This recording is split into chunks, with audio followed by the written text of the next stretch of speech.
Thanks, Samir, for coming. It's only taken, 10, 12 years, pestering you, but at least you are here, so thank you for honoring us, obviously on the first official visit.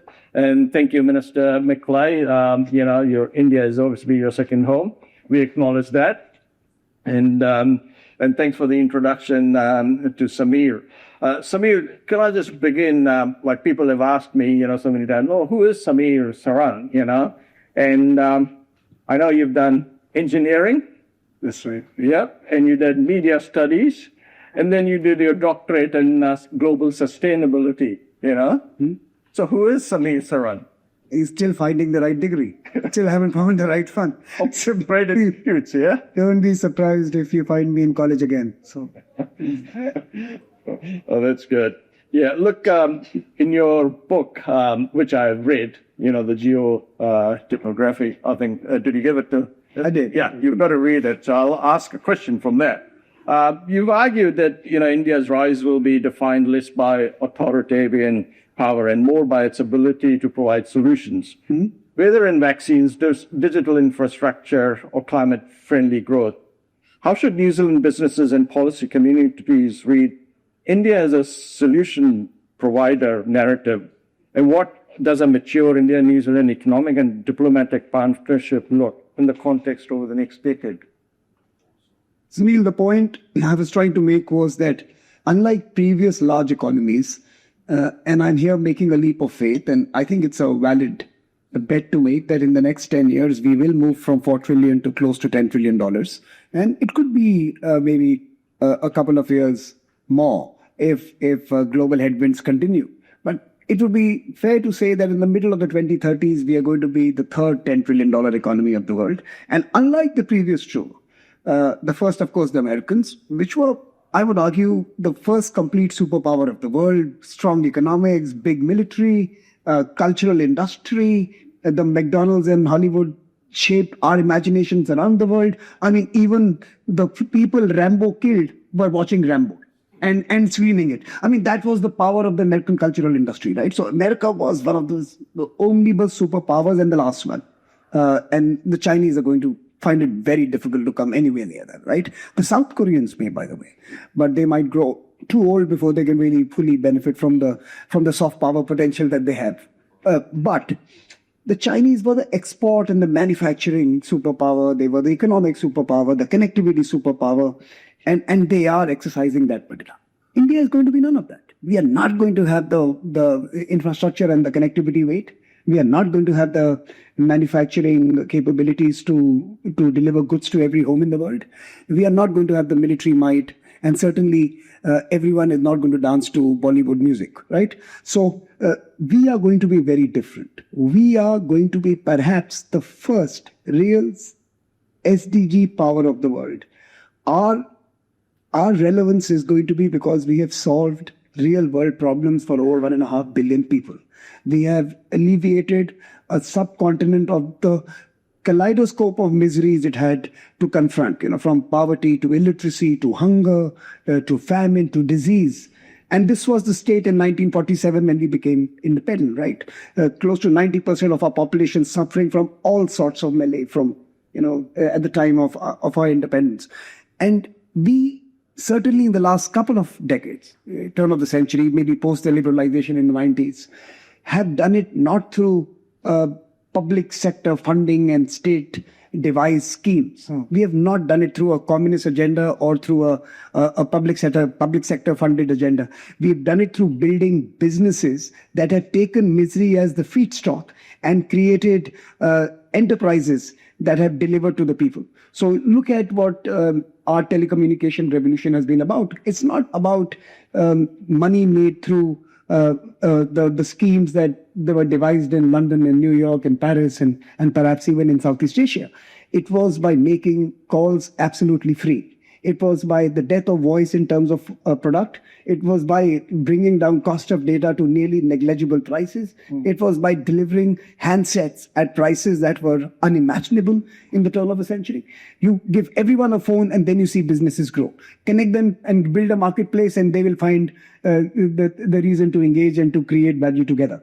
We connected the world We connected the world to India by connecting India to itself. Our FTA, the first FTA we signed was a free trade agreement with India itself. When we introduced the digital ID program and the GST, the goods and service tax, we signed an FTA with ourselves. That was the first agreement we needed. That allowed India to create the proverbial enterprises that would make billions at the bottom of the pyramid. That was the Indian model. And it is relatable. If you go to a website, mosip.io, just some of you who have the internet, go to mosip.io, and you will see 125 or 126 million folks outside of India who have embraced the Indian digital ID model and the India Stack model, who are using our open source solutions for their needs, many in your Pacific neighborhood as well. So go to that website and you'll see that Indian solutions are relatable to 8 billion people. America created wealth for the first 500 million. The Chinese took it to the next 1.5 to 2 billion. We are taking it to the 9 billion folks on this planet. So we are the first development superpower of the world in the next decade if we continue down the road. That's the point I'm making. So is that why India's growth, like the other day when we were talking, India's growing at a GDP of Argentina per year, right? No, we are growing at, so last year we added South Africa to our GDP, around 380 billion. And maybe next year we will add a Vietnam to our GDP, which is around 450 billion. But that's not the point. I think those are numbers. What you have to really see is what is happening underneath. So I look at 2 or 3 different pointers. I am trying to see, as we grow, what is our appetite to invest in education and skilling of our young people. And we have seen that in the last 20 years, the household commitment to education has grown by 5 times. So even as our incomes have grown by 6 to 7 times, our spend on human development has grown by 5 to 6 times. So now you have in India that is, of course, richer, and it's not rich. So it's richer, relative. It's richer, but it's spending, it continues to invest in people. So you have a ready-made market in terms of giving youth the tools and skills and the products required to navigate the future. Our challenge is we don't have the products to give to them. And we have to still invest in building the curriculum and the institutions that will prepare them for tomorrow. And I don't think it's an Indian challenge alone. I think that's a New Zealand challenge, that's an Australia challenge, that's an American challenge. You have Indians willing to learn. Do you have the product to offer to them? And I think that's an interesting poser for the global community that benefits from roughly $40 billion of spend that Indians incur on education around the world. Indians are the largest spenders of education anywhere on this planet. Yeah. You also speak of technological identity and how our digital lives overwhelm local stories and traditions. We are more worried about what's happening out in, the riots in France or Palestine rather than our backyard politics. In the Indo-Pacific context, how should countries like India and New Zealand balance protecting authentic cultural narrative with embracing global platforms and AI? I think the model the New Zealand government has adopted for strengthening, safeguarding, celebrating, enriching its traditions, the Maori traditions, the traditions of its indigenous folks, is the model that all of us must carefully incubate in our own countries. I think we have histories, we are much storied in terms of our journeys, and we need to ensure that those stories are available to all to benefit from. It doesn't mean that you don't take the good that awaits you. It means that you also continue to cherish and respect the path that you have walked down from. And I think that's the danger in the digital societies we are heading towards. Basically, when I was growing up, my grandmother's village when she entered our home, our family as a bride, she came with a chef from a particular community who basically told her stories of our mythology, of our religious books, of the valor, of courage, of cowardice, of treachery, of betrayal, of culture, cuisine, and everything else. And he was 70 and I was a young kid, and he told me those stories as well. My grandmother and I grew up hearing the same stories. and we were connected through that, even though we grew up in very different times, right? Our connection was that we had the same stories. We could connect to the same locality, the same country, the same society, and we had the same ownership for the people that we were. Now, I wonder if I was growing up today, would those stories still be available to me? I don't have the chef, and he's not going to, and anyone who does cook for me is not going to tell me those stories. He's likely to be from a very different cultural context. I am going to grow up reading stories on Instagram. And Instagram algorithms are going to decide the stories that tell me, that shape my childhood, that shape my teenage years, that shape my future. I would sometimes, because of that exposure to this whole mediated society that I live in, perhaps have greater affinity to developments and to incidents and to events far, far away from the land and the locality I was born to. I think governments need to invest in the locality, in the stories of the locality, in creators who tell stories of locality. There's money to be made. I was seeing a YouTube ad which says that 65,000 Indians last year earned more than 100,000 as royalty, and it's growing by 60% every year. So there is money to be made by telling stories of the past. There is a market there. People want to know who they are. They are all dislocated in this world, right? The minister doesn't know whether India is home or New Zealand is home, right?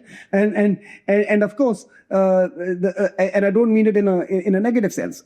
I'm sure he would find it as comfortable to be in many locations in this world as he is in his home country. So do I. I do 40 countries a year, and I'm as comfortable in any Hilton around the world, right? So we are citizens of the sovereign Republic of Hilton, or sovereign Republic of Intercontinental in this case, right? So my point here is that we have to invest in our story. It doesn't mean that we have to disrespect other stories.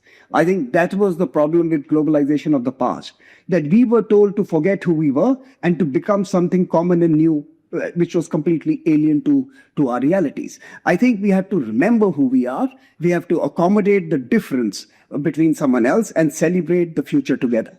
We are headed to the same place. We may have different ramps and pathways to get there, but we must collaborate to strengthen our journeys as we go to.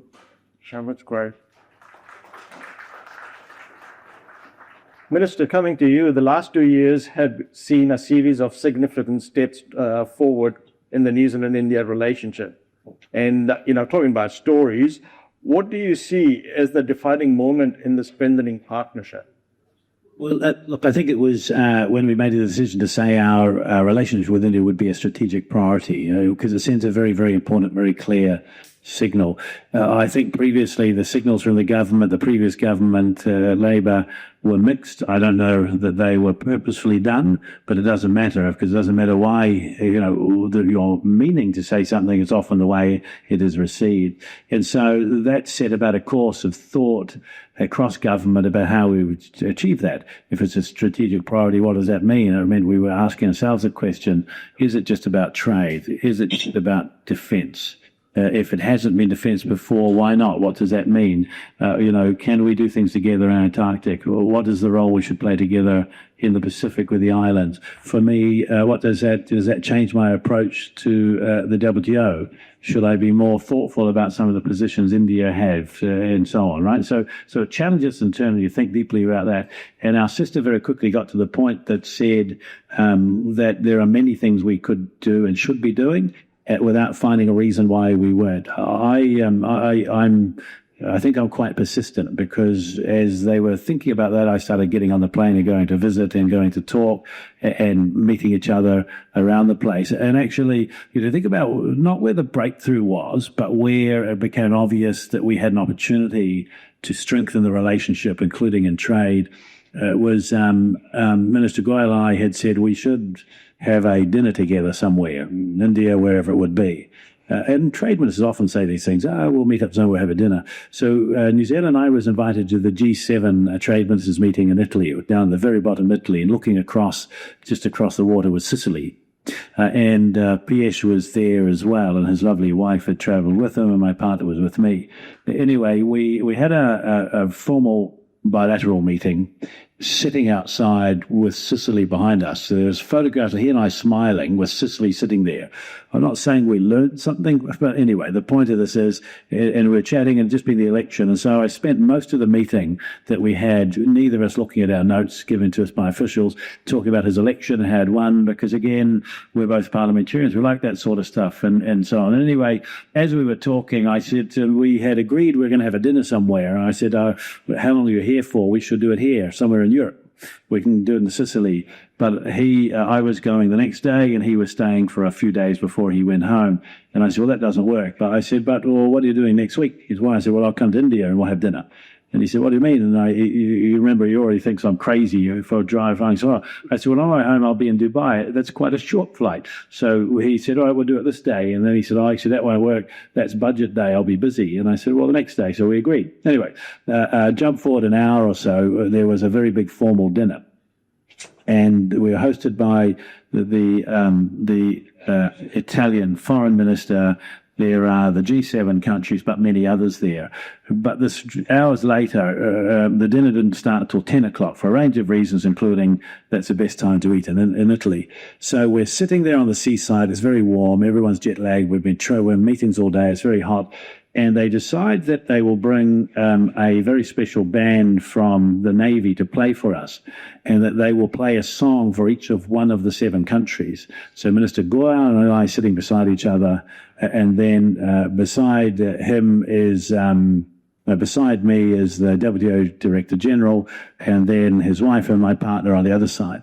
And the lights are down, we're outside, and the music goes on. And he and I both fall asleep instantly. And the moment the music finishes, we both start clapping and fall asleep. And then the two partners, the ladies, are talking. They work so hard and so difficult. And Anna, my partner, says, does this happen? Right? He said, he's always falling asleep, says Seema. And to which Anna says, he's exactly the same. Right? So anyway, as it finished, we finished and we'd agreed I was going to come and see him. Everyone's laughing and they can't see us because we're at the front row. Anyway, I sort of said, shook hands, and we'll see you for us soon. And I said to Mrs. Goyal, I said, so lovely to meet you. Thank you for letting me sleep beside your husband. Right? Anyway, the point of this is that the two ladies have been exchanging messages and so on. So that comes back to what I said earlier, right? Actually, years ago, globalization. Globalization used to be in the good old days when actually it was growing well for people, and we're seeing industrialization and trade was going, cross-border trade was increasing significantly. It was about what I can get from you, what we can get instead of them. Mm-hmm. And that is part of the reason that actually we saw economies growing well, grow through trade so quickly, because it was very, very competitive. Actually, you look at what happened in the WTO and other parts of the world, and there has been a movement against globalization. And the movement against globalization was for the wrong reasons, because globalization was not a bad thing. It did grow wealth. It did create things. There are medicines today that wouldn't have existed otherwise through competition. Competition is a good thing. But one-sided competition where somebody has an advantage over somebody else because they are developed versus the less developed, or because they are wealthy or technology more advanced against someone else, doesn't work. And that's why you've seen the pushback. What we are doing with India at the moment, what India is doing with us, what we're doing together, is not about what I can get from you or we from them. It's about how can we create something that takes the benefits, the advantages or opportunity of globalization, and apply it in such a way that everybody is a winner, not just one side. And that's the breakthrough, those conversations, not as succinctly as you have explained it, but those conversations that I've had with Minister Goyal, our two prime ministers has, and that is filtering through to our negotiators, because they have been told, we want to do this deal. Yeah, that's right. I think you've mentioned this twice now, and we all must pay heed to this. I think you said something which really struck me. An FTA is not an acknowledgement today of just a transactional efficient arrangement. It is an acknowledgement of the fact that I like you. And I think we have to see that we have moved from a world of efficiency, and we did that due to security and many other reasons a few years ago, resilience and decoupling and reshoring and homeshoring, etc., all those words we use, to now arrangements which are based on affinity. cities and countries that realize this, that they will need to be attractive and be warm and hospitable and embracing of difference and diversity and opportunity, are the cities and countries that will do it. Let me give you a few examples. Earlier, it was fly Dubai, buy Dubai. Yeah. Now it is fly Dubai and live in Dubai. They have golden visas and they're trying to attract the best talents. Now, by the way, New Zealand was the original. Fly New Zealand and live in New Zealand. And we have to start thinking about this paradigm once again, that you are going to compete for minds in the knowledge age, compete for talent in the age of deficits, compete for skills which are perhaps most tradable and fungible today. It's no longer about the transaction. It's actually about co-creation. And I think that's the reality. Affinity-based co-creation is the future of global trade. Every other agreement can be torn and dispensed with. That is what at least Donald Trump has told us, that no agreement is sacrosanct and it can be replaced. Affinity and trust is something that's going to last. Yes, you should clap. Absolutely. They like you more than me. They never clap for me, but you're very wise. The point is, here's another example from when I was minister last time. We were very interested in a trade negotiation, a trade deal with the European Union. It was always very, very hard. And I did a very similar thing. I kept visiting the member states and talking, and not to persuade, not to push, to go and have a look, to work out where the opportunities were. Is it really worth it? To talk about what you could do together. Anyway, on one of the visits to the Netherlands, and the EU is very protectionist of many things, right? They always have been. Perhaps they always will be. Anyway, I went up there, and I went to the Netherlands, and the king of the Netherlands was there, and he was opening a dairy factory. And this dairy factory was making whey concentrate of a very high quality to go into nutraceuticals, into food, and to help the young and the elderly and so on. And it was a co-investment from a very large New Zealand dairy processor. And it was built there because right beside it was a factory that makes cheese, and you take the whey that is finished with the cheese, and they made more cheese in that factory than the whole of New Zealand makes. So the reason that this New Zealand company went there to invest in partnership, not by themselves, was because they had something that they could use, they could add value to, because they had innovated here and they were very good at doing it. And they had to go elsewhere in the world to do it because they could, make a lot here, but couldn't make as much on. Jump forward. There are very many people in the Netherlands got jobs as a result of that, and their farmers earned more money, although the European system makes that very hard to see, but they made more money from that. And then their product was sold in Europe and around the world and exported. That's what trade is a win-win. Jump forward a long way. We've got a trade agreement with them. There is some access for product from New Zealand, and ultimately they are doing more. That's the win bit. Actually, it's not just about taking a product as a commodity and selling to market, because the race in the world now is not about what you do with commodities. They'll always be important. It's how you add value. Think about the workforce. Think about my children, right? I want them to have a wonderful life. I want them to keep getting skills. I want them to be skilled, to get better and better jobs and enjoy. It's not just about jobs anymore. And actually, that's the opportunity that you have through trade. It's not just about buying and selling anymore. It's much, much more than that. And again, these are the things we're exploring as part of the trade negotiation between New Zealand and India. Thanks. You guys talk about America and Donald Trump and all, and we are seeing a shift from Atlantic, across, to Indo-Pacific. What do you think the forms of coalition that India is looking at, and how does it affect Indo-Pacific? And I just want you to give your insights around, India-Russia relationship, right? And also, how that affects globally. Look, India and Russia have a relationship that is, actually, India and the Soviet Union built a relationship that was remarkable, that was strategic, that was extremely important for India, and that in many, many occasions came to India's rescue as we were cornered in global debates in multilateral fora.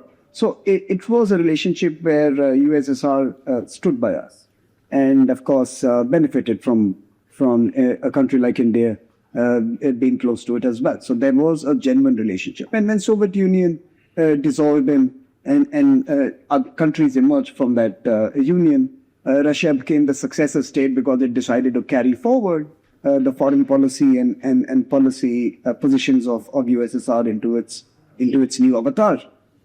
Just so that everyone knows, Ukraine did it. So, for example, in the UN debates, Russia continued to hold the position USSR did, whether it was on Kashmir or many other issues of interest to India, while Ukraine decided to deviate from that position. And I'm not making any case for any position here. I'm just letting you know that countries are judged by their actions, and Russia continued to follow the line that USSR had vis-a-vis its India relationship. Now that's an important story there. I asked someone this afternoon that if the Americans had bombed an innocent country to Stone Age, would the UK vote against it in a UN vote? Would they even abstain? No, they would vote with their feet in favor of anything the US did, simply because there's an history there, there's a relationship there, and they would decide to stand by their friends, right? So countries sometimes have friends that undertake or do terrible things, and they have to bear the consequences of being red-faced because of that particular action. We had two big friendships in the last 20 years, the Russians and the Americans. Both of us have let us down multiple times. Both of them have been in breach of international law on a number of occasions, and we have struggled both internally and have been called out by our friends, for example, the Global South, vis-a-vis our silence on many of the things the Americans have done, and by our friends in Europe and America, by many of the things the Russians have done. So being a country that has straddled a variety of ideological groupings in this world has a cost, which means that we are going to face and we are going to bear the brunt of disappointment in certain quarters because of actions of other actors in this world. That's multi-alignment. Multi-alignment is not just about saying the right thing on the mic, but having to bear the brunt of walking that fine line where you are balancing a set of different relationships at the same time. And we are having to do that. Thanks for covering my other question of multi-alignment and. Yeah. But you asked me about the partnerships of the century. Yeah. Forget about let's look at the positives here. Look, first of all, the Indo-Pacific is not an American construct. It is not an Indian construct. It is not an Australian construct. It is not a New Zealand construct. It's constructed only by one actor, the Chinese.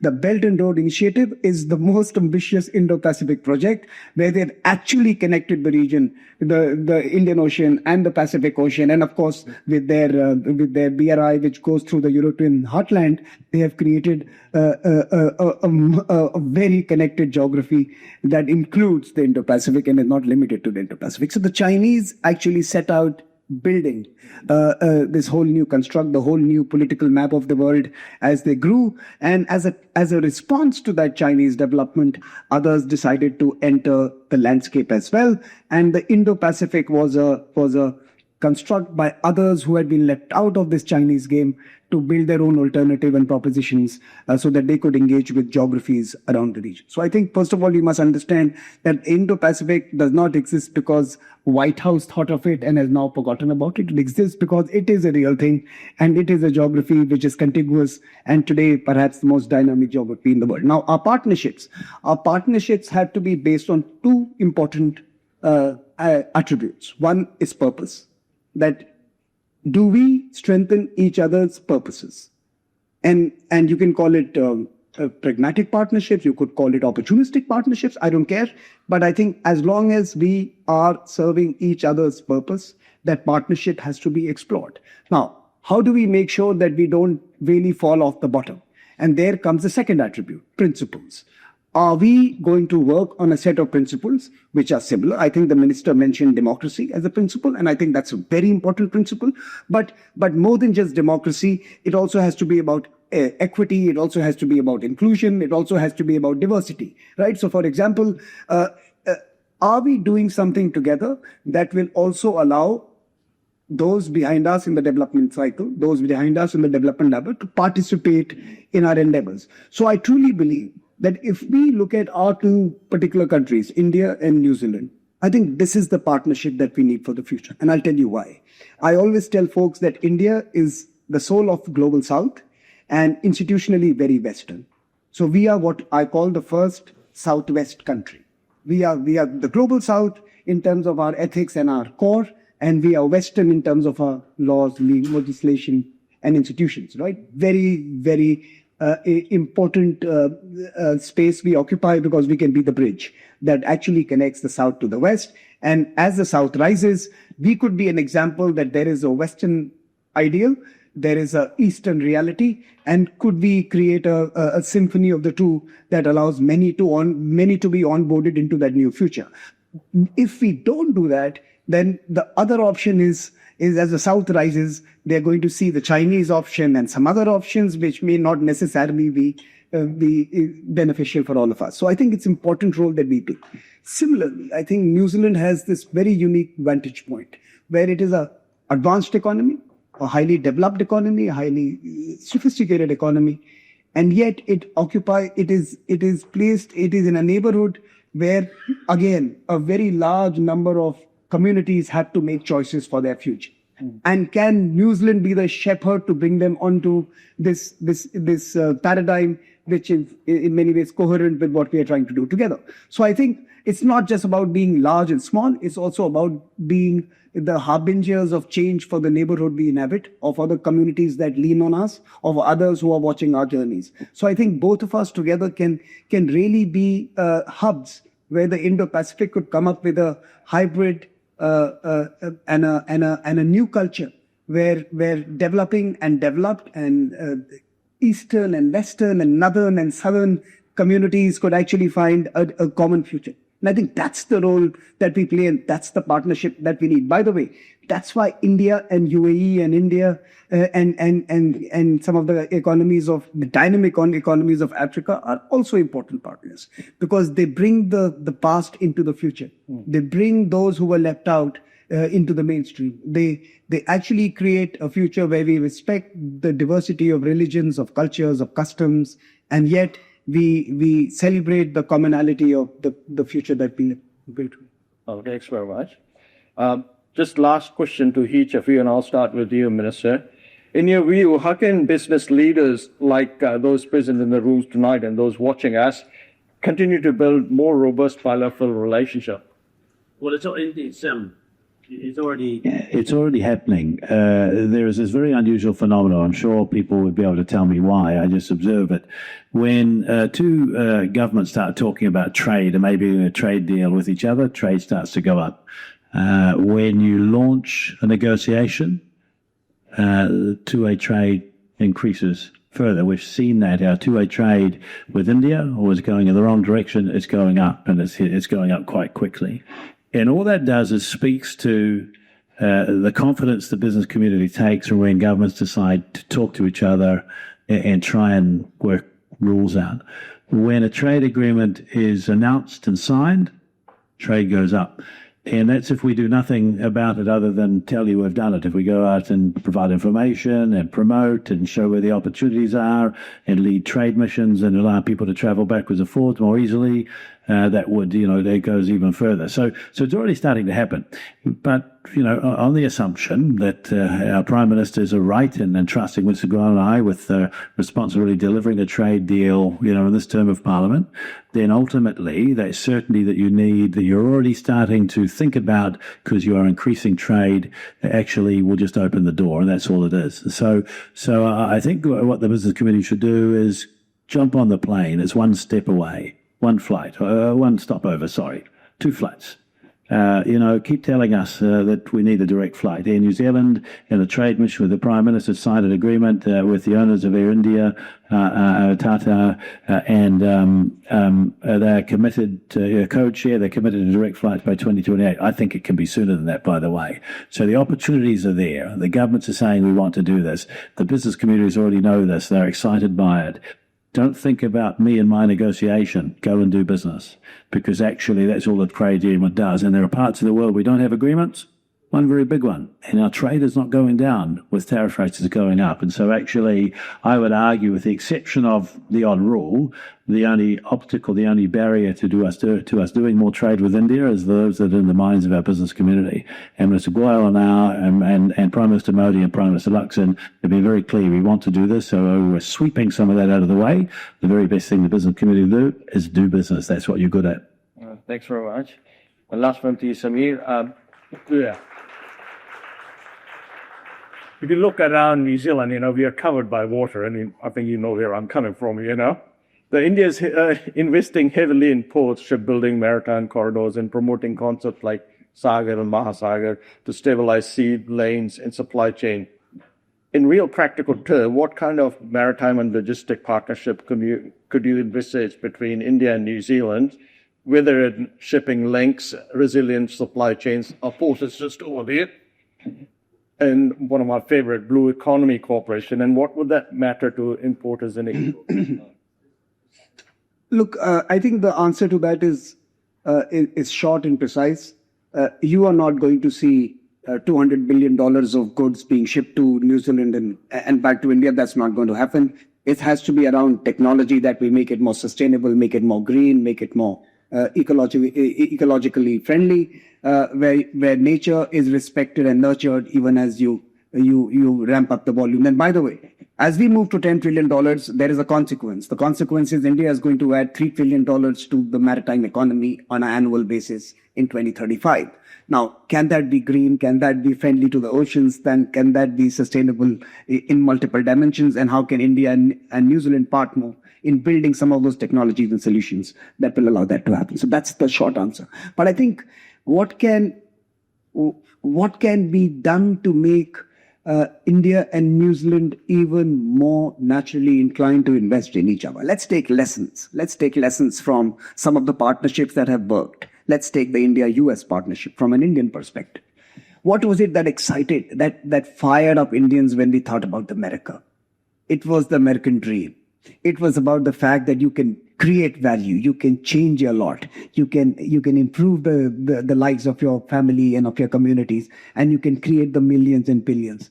Indians don't go anywhere for holidays. They go there to make money. I think don't sell New Zealand as a blue economy, idyllic island holiday resort. That is not going to bring Indians to you. Tell us that you are busy, that you are building the most advanced manufacturing solutions for the world, that you're firing up outer space imaginations, that sell us New Zealand in its true form of the sophisticated service industry that you are, of the advanced manufacturing hub that you are. And then as you close that story about New Zealand, say, we also have the best holidays resorts.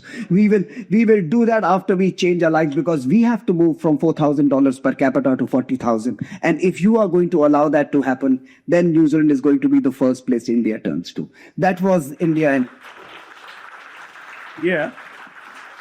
I'm going to finish on that, and then I'm going to have to say goodbye. I've got to rush to the airplane and get back to Wellington. I thought you wanted to India. Sorry. Yeah, well, I'm going to India next week, actually, but at the moment there are lots of late-night calls and Zooms on, and I want to make sure I'm there and not stuck somewhere else, because it's important to keep talking.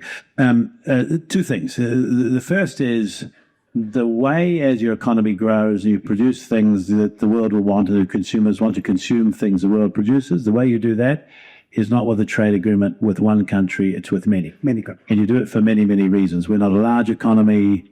We're a small one. We consume very, very well. Our trade agreements inevitably are always with people much bigger than us, and trade grows as a result. The reason often countries choose New Zealand to do a trade agreement is it's strategic. It's not about our opportunity to buy a lot or consume a lot, although we like to do that. It is strategic.